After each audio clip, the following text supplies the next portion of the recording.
Welcome back to the Morning Mindset. It is time for us to get our minds aligned with the truth of God. I'm so thankful that you, as a brother and sister of mine, a brother and sister in Christ, are taking the time to get your mind aligned. You know, so many people, so many of us at one point in our lives have not taken the time to reset our thinking every morning.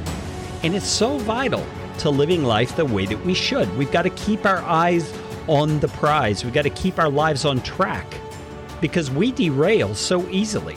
We leak vision. We leak understanding of what it is we should be doing. And we have to refill ourselves every single day. So I'm so thankful that you're doing that.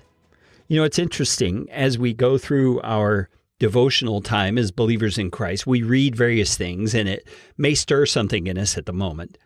But then the reality of how that affects us is seen in the way that we live that day, isn't it? I mean, I can give you a great example. A few months ago, I was reading this book that we've been studying, Humility, and it got to this statement in the end of chapter number 6, where Andrew Murray writes, "Let us look upon every brother who tries or vexes us as God's means of grace, God's instrument for our purification, for our exercise of the humility Jesus, our life, breathes within us.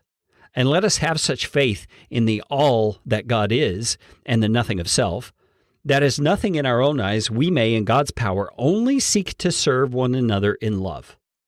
And it was that first section where he says, let us look upon everyone who tries or vexes us as God's means of grace.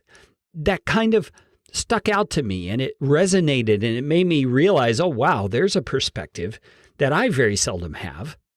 I mean, when someone vexes me, when someone irritates me or bothers me, what do? Well, I tend to get bothered. I get impatient.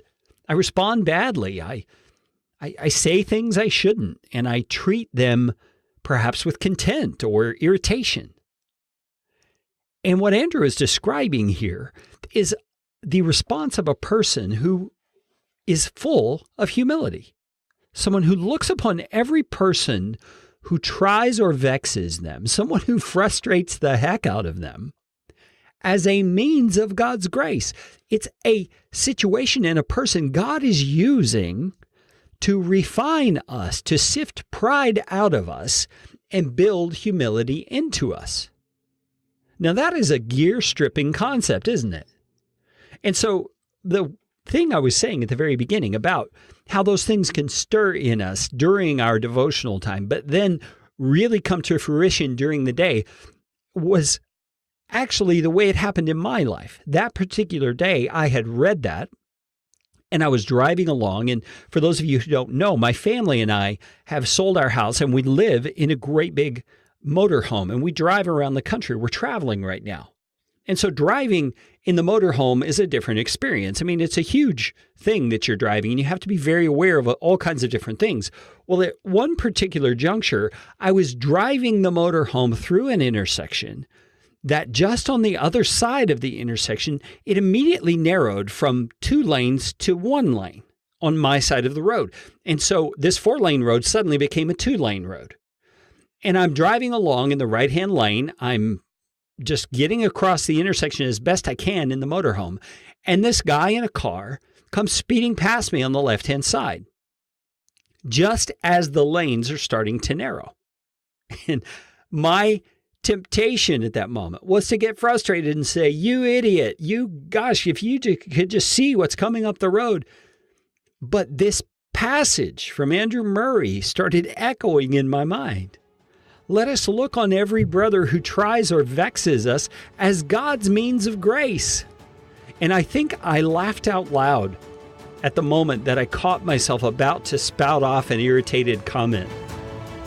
And instead, through that laughter, I had to say, God, thank you for this brother who you are using as a means of grace to humble me, to make me recognize that you are building the gift, the true gift of humility in me. Oh, Jesus, that we could see the difficulties of life that way and love you all the more for it. Join me again tomorrow.